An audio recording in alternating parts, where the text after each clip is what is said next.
Dwight D. Eisenhower, do solemnly swear. I, Dwight D. Eisenhower, do solemnly swear That you will faithfully execute the office of President of the United States. that I will faithfully execute the office of the President of the United States And will, to the best of your ability, and will, to the best of my ability, preserve, protect, and defend the Constitution of the United States. preserve, protect, and defend the Constitution of the United States. So help you God. So help me God.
The President's address to the nation from his office in the White House, January 17, 1961.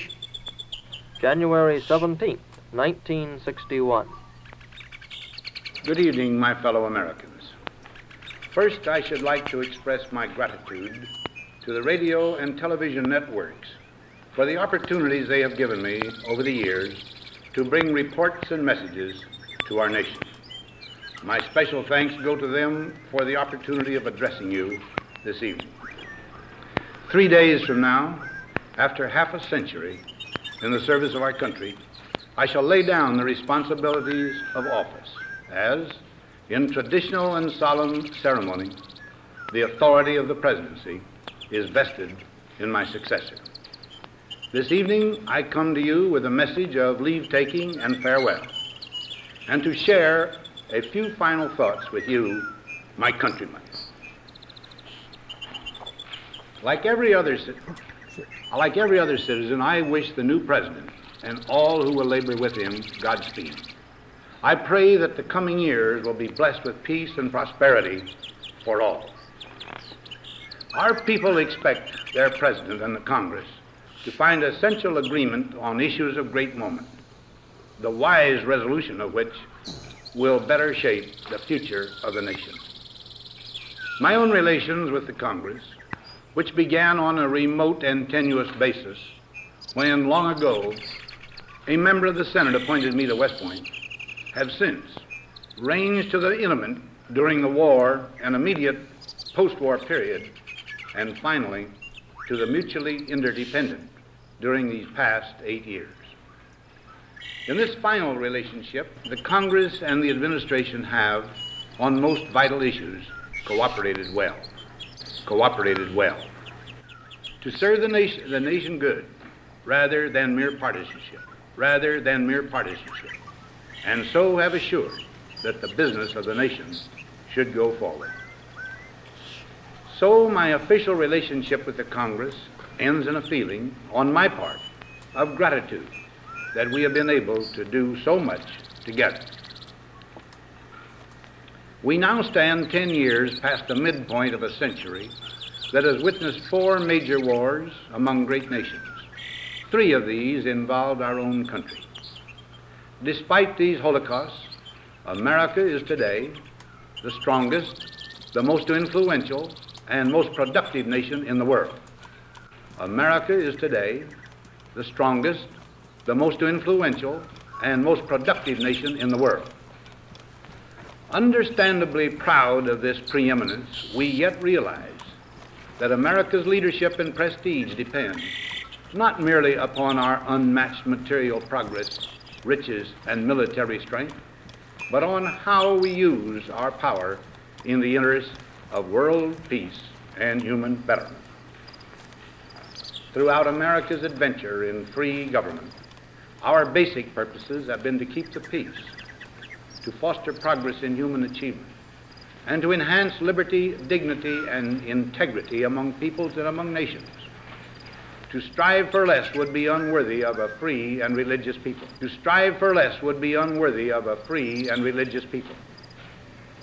Any failure traceable to arrogance or our lack of comprehension or readiness to sacrifice would inflict upon us grievous hurt, both at home and abroad.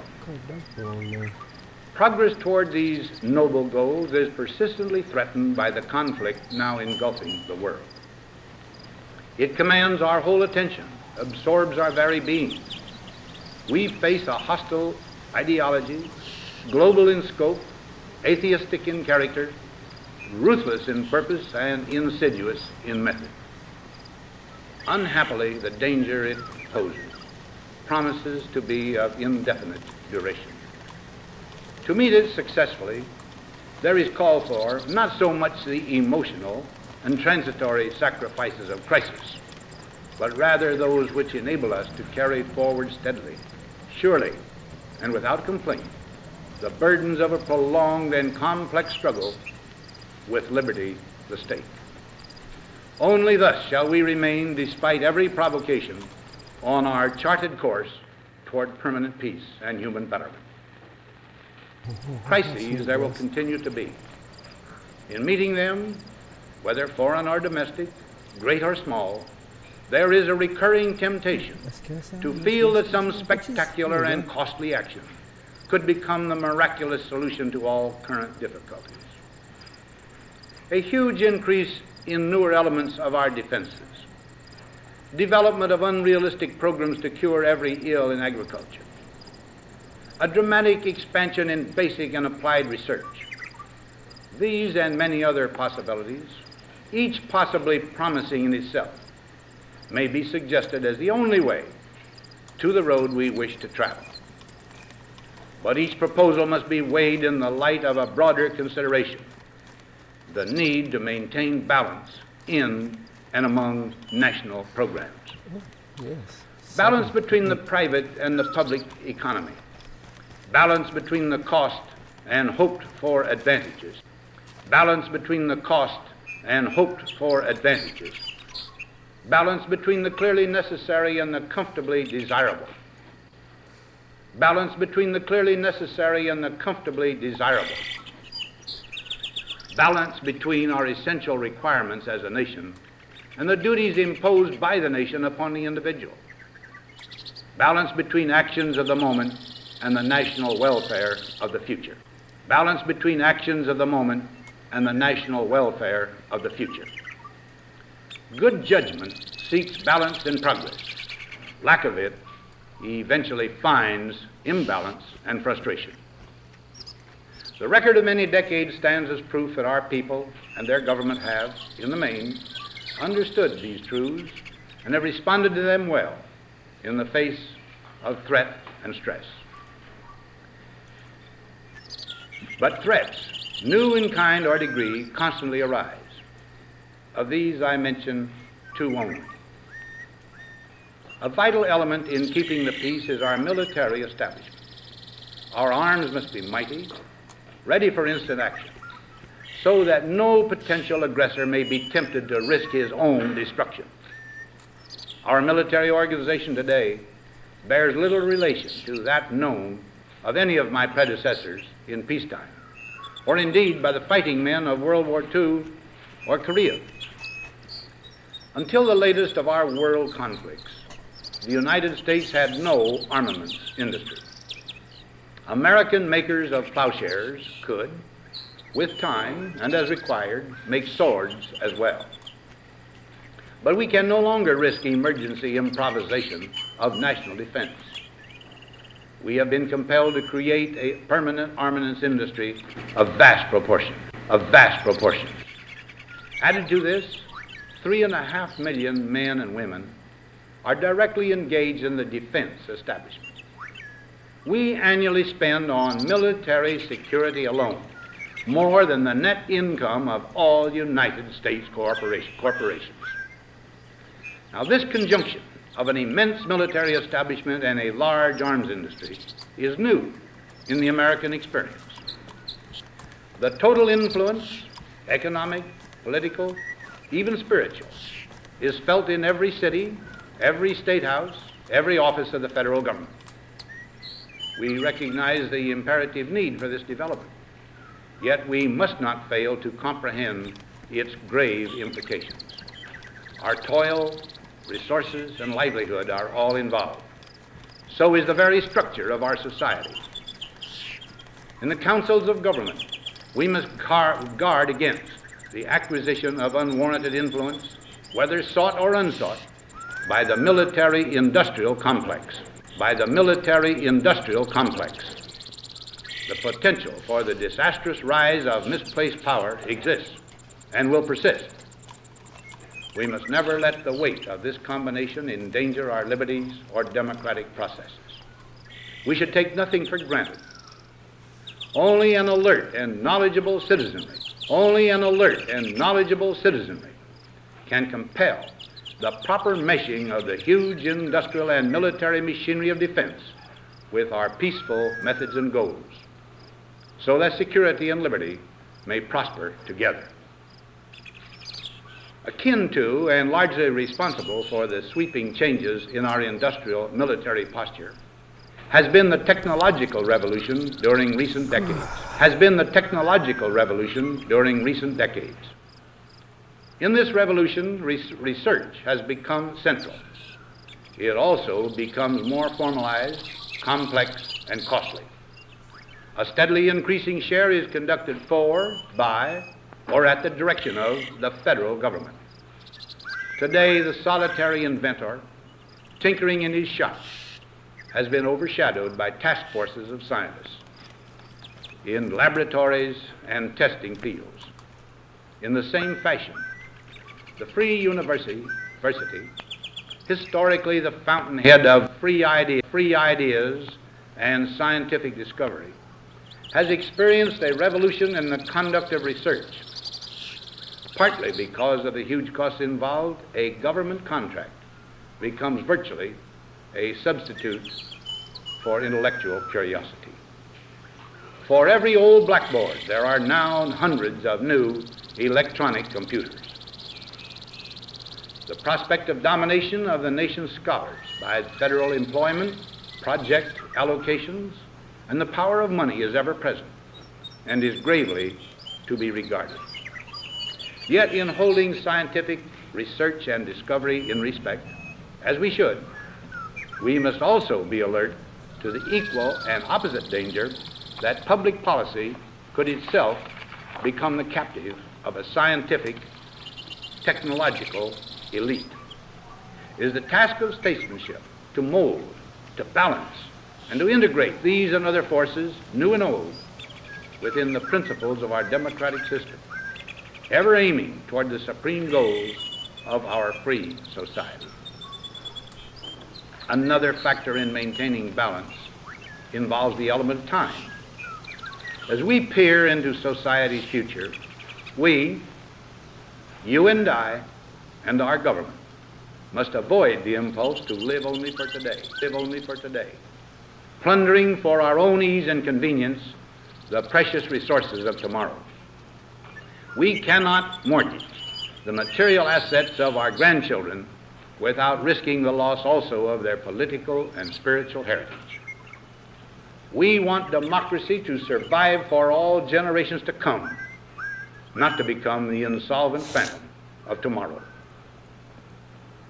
During the long lane of the history yet to be written, America knows that this world of ours, ever growing smaller, must avoid becoming a community of dreadful fear and hate, and be instead a proud confederation of mutual trust and respect. Such a confederation must be one of equals. The weakest must come to the conference table with the same competence as do we, protected as we are by our moral, economic, and military strength. That table, though scarred by many past frustrations, cannot be abandoned for the certainty agony of disarmament of the battlefield. Disarmament with mutual honor and confidence is a continuing imperative. Together we must learn how to compose differences, not with arms, but with intellect and decent purpose. Because this need is so sharp and apparent, I confess that I lay down my official responsibilities in this field with a definite sense of disappointment. As one who has witnessed the horror and the lingering sadness of war, as one who knows that another war could utterly destroy this civilization, which has been so slowly and painfully built over thousands of years, I wish I could say tonight that a lasting peace is in sight. Happily, I can say that war has been avoided. Steady progress toward our ultimate goal has been made, but so much remains to be done. As a private citizen, I shall never cease to do what little I can to help the world advance along that road. So in this, my last good night to you as your president, I thank you for the many opportunities you have given me for public service in war and in peace. I trust in that service, you find some things worthy. As for the rest of it, I know you will find ways to improve performance in the future. You and I, my fellow citizens, need to be strong in our faith that all nations under God will reach the goal of peace with justice. May we be ever unswerving in devotion to principle, confident but humble with power, diligent in pursuit of the nation's great goals. To all the peoples of the world, I once more give expression to America's prayerful and continuing aspiration. We pray that peoples of all faiths, all races, all nations may have their great human needs satisfied, that those now denied opportunity shall come to enjoy it to the full, that all who yearn for freedom may experience its spiritual blessings. Those who have freedom will understand also its heavy responsibility, that all who are insensitive to the needs of others will learn charity, and that the scourges of poverty, disease, and ignorance will be made disappear from the earth, and that in the goodness of time, all peoples will come to live together in a peace guaranteed by the binding force of mutual respect and love. Now, on Friday noon, I am to become a private citizen. I am proud to do so. I look forward to it. Thank you, and good night.